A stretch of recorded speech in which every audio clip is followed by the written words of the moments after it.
제일 좋아하는 거 있잖아요. 요리. 더 깊숙이, 더 깊숙이. 김경하. 27. 한참 됐어요. 꿈하는 거 선생님 오셔가지고 갔다 오는 거예요. 이 시설에서 하고 있는 이런 여러 가지 프로그램들이나 저희가 하고 있는 사업들을 통해서 이 발달장애인분들이 시설로 하여금 사회로 다시 한번 나갈 수 있는 디딤돌이나 이런 발판이 되는 것 같습니다. 제가 생각할 때는 오히려 이분들이 여기에 계시면서 사회적으로 문화적으로 할 수 있는 것들이 더 많다고 생각이 듭니다.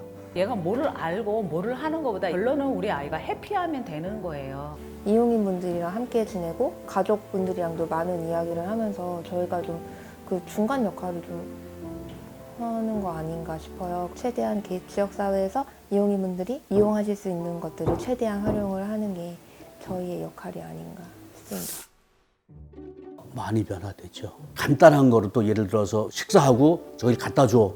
뭐 싱크대에 갖다 둬. 그럼 요새는 들고 갑니다. 근데 그거는 여기서 교육을 시킨 거거든요. 이게 언젠가 다 되더라고요. 그런 사소한 것들이 많이 변화되는 걸 봅니다. 이쪽에 시설하면서 선생님하고 생활하면서 많이 좋아지고 굉장히 차분해지고 정서적으로 좀 많이 안정된 게 있어서 굉장히 좋아요. 시설에 오기 전에는 집에서 그냥 엄마가 해주시는 대로 그냥 엄마가 옷도 다 입혀주고 거의 그냥 모든 일상생활을 그냥 다 했다면은 시설에 와서는 그래도 어느 정도는 옷 입는 거는 물론 그런 부분들은 이제 제가 이제 어느 정도는 혼자서 할 수 있는 그런 게 좀 된 게 아닌가 생각합니다. 근데 여기 와서 온 다음부터는 뭐 먹는 것도 진짜 챙겨 먹으려고 그러기도 하고 그래서 사회성이 좀 좋아지는 면도 있습니다.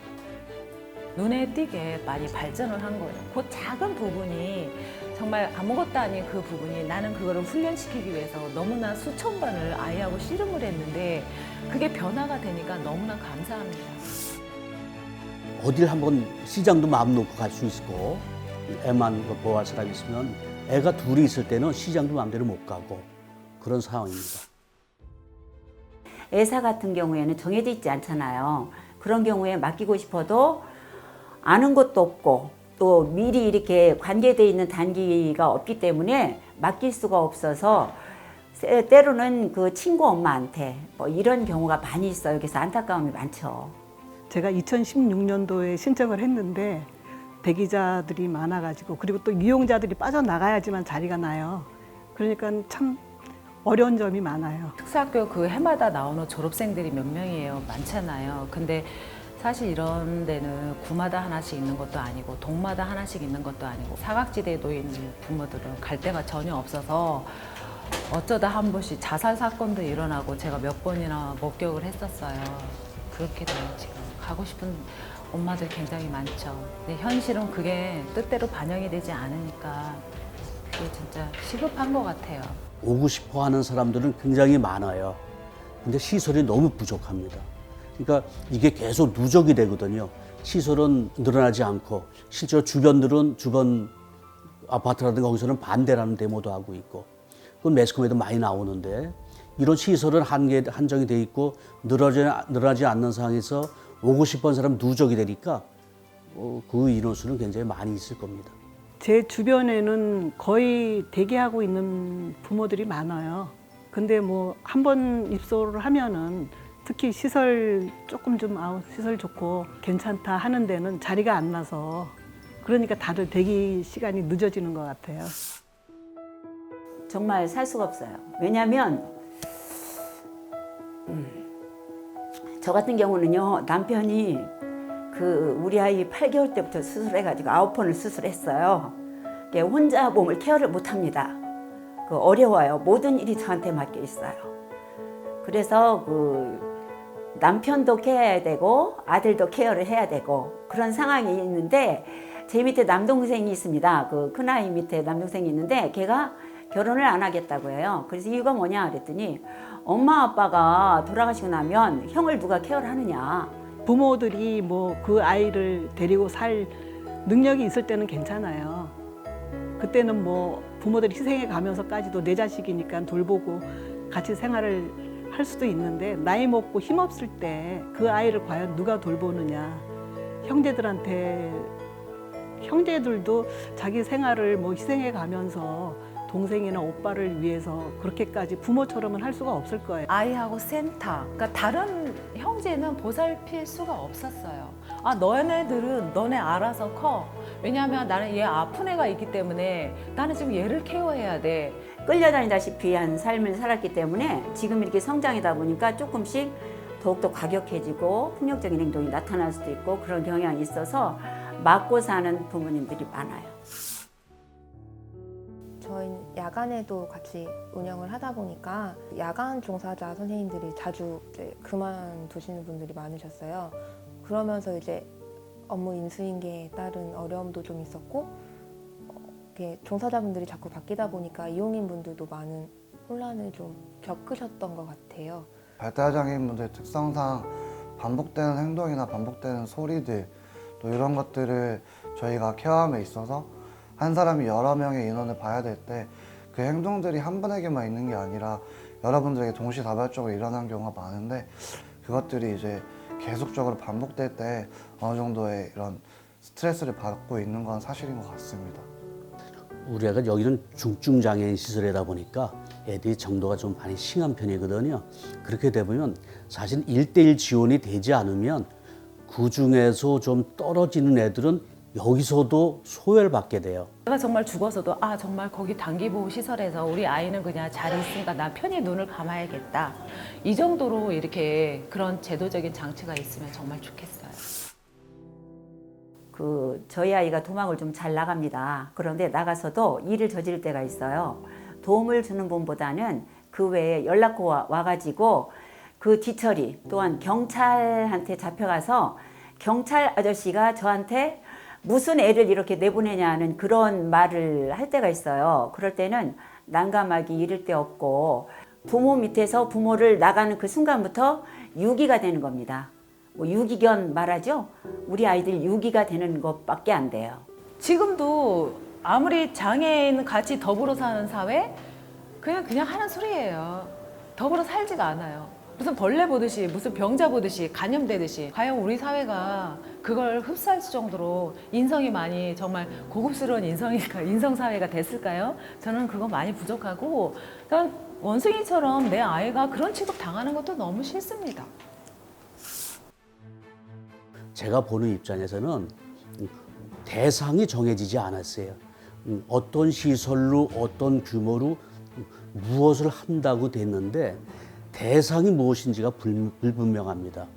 어떤 대상으로 해야 되는 문제인데 그 등급이 굉장히 다양하거든요. 중증장애에 대한 고려는 없다고 봅니다. 사회에 그 사람들, 우리 애들 같은 중증장애 애들을 다닐 수 있는 시설을 만들어 줄 수가 없다고 봅니다. 탈시설화 얘기하시는데 이용인 전화 많이 오거든요. 뭐 입소할 수 있는지 이런 문의 되게 많이 들어오고 있어요.